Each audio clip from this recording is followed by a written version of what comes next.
तो कोई शक नहीं है कि इंतखाबात में तहरीक इंसाफ ने बग़ैर लड़े मोर्चा जो है वो अपने कब्ज़े में ले लिया था, मोर्चा जीत लिया था, मगर कब्ज़ा जो है वो फिर किसी और ने कर लिया। अब इंतकाल इनके पास था।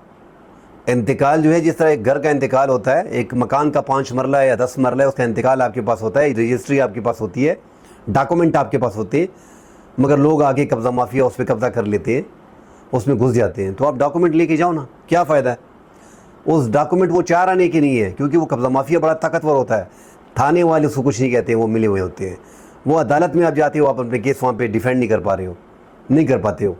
इसी तरह हमने देखा है कि 9 फरवरी को कब्ज़ा हो गया। अब डॉक्यूमेंट जो है पाकिस्तान तहरीक इंसाफ के पास हैं कि हम 2/3 से जीत गए हैं, हमारे पास 180 नशस्तें हैं, जो जनरल नशस्तें हम जीत के आए हैं कौमी असम्बली की, वो 180 हैं।